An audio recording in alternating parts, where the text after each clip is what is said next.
warahmatullahi wabarakatuh. Kami dari kelompok 9 akan mempresentasikan hasil kelompok kami, di mana kelompok kami beranggotakan saya Karmila sebagai pemateri pertama, dilanjut dengan Siti Nur Barokah sebagai pemateri kedua, dan Lilis Kolisos sebagai pemateri ketiga. Di sini kelompok kami membahas tentang layanan informasi karir. Langsung saja yang pertama, yaitu pengertian layanan informasi karir. Layanan informasi karir merupakan layanan yang memungkinkan peserta didik menerima dan memahami berbagai informasi seperti informasi belajar, pergaulan, karir, dan pendidikan lanjutan. Pada hakikatnya, informasi karir merupakan salah satu bentuk pelayanan dalam bimbingan karir yang berisikan sejumlah data, fakta yang dapat menggambarkan keadaan diri seseorang dengan segala potensinya, ruang lingkup pendidikan dan pekerjaan, serta selak-beluk persyaratan dan hubungan antara keduanya. Informasi karir ini tidak hanya berupa objek faktual, akan tetapi sebagai kemampuan proses untuk mentransformasikan informasi yang kaitannya dengan pilihan dan tujuan hidup di masa yang akan datang.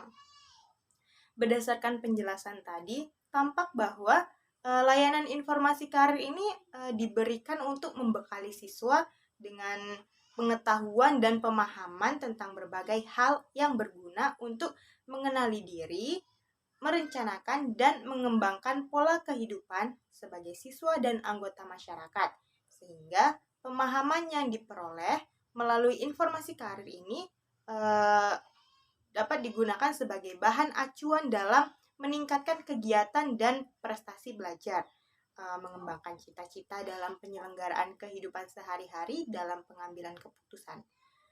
Karena layanan ini memberikan berbagai informasi, baik informasi pribadi, sosial, karir, maupun belajar. Hal ini secara tidak langsung dapat menyelesaikan masalah yang dialami siswa secara keseluruhan. Layanan ini juga dapat menambahkan wawasan siswa mengenai dirinya dan mampu menata masa depan sebaik mungkin. Selanjutnya ada tujuan layanan informasi karir. Ada 3 mungkin. Selanjutnya ada tujuan layanan informasi karir. Ada 3 alasan mengapa pemberian informasi perlu diselenggarakan. Yang pertama, membekali individu dengan berbagai pengetahuan tentang lingkungan yang diperlukan untuk memecahkan masalah yang dihadapi berkenaan dengan lingkungan sekitar, pendidikan, jabatan, maupun sosial budaya.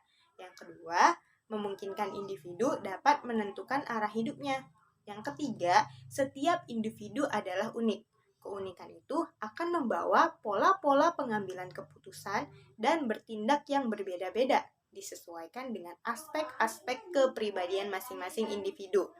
Dari penjelasan tadi, dapat disimpulkan bahwa tujuan layanan informasi karir adalah membekali siswa agar mampu merencanakan dan memutuskan rencana masa sekarang maupun masa yang akan datang dengan mandiri dan bertanggung jawab sesuai dengan bakatnya, kemampuan dan minatnya secara positif, objektif, dan dinamis.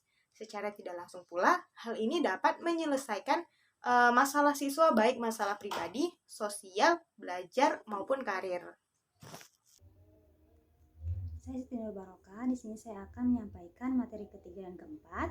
Materi yang ketiga yaitu tentang kriteria bahan informasi karir.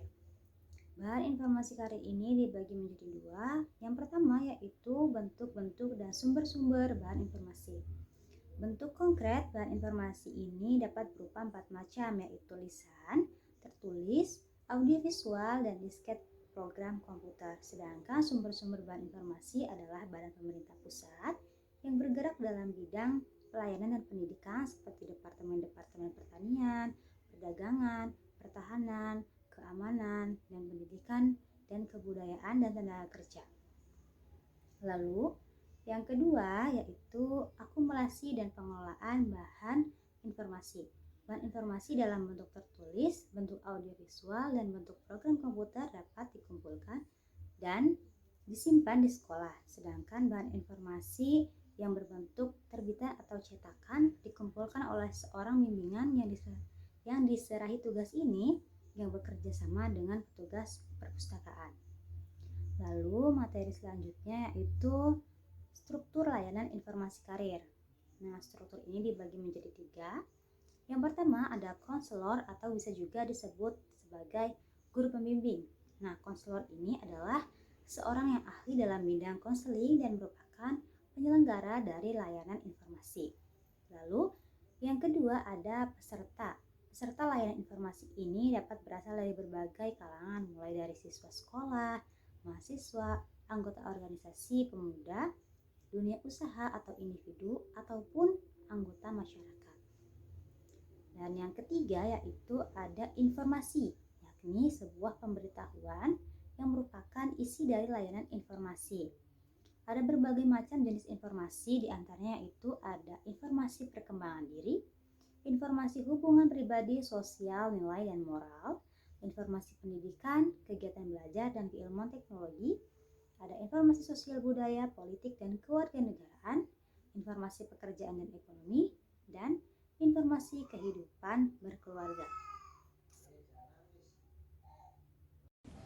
Saya Lili Soliso akan memaparkan sedikit materi mengenai strategi implementasi layanan informasi. Strategi implementasi adalah sekumpulan aktivitas yang diperlukan untuk melaksanakan rencana strategis.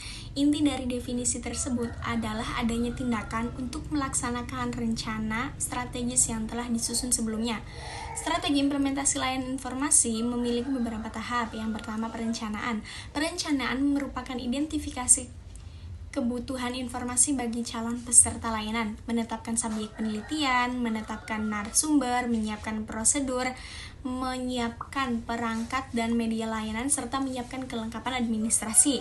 Yang kedua, pelaksanaan, yaitu mengorganisasikan kegiatan layanan, mengaktifkan peserta layanan, mengoptimalkan penggunaan metode dan media.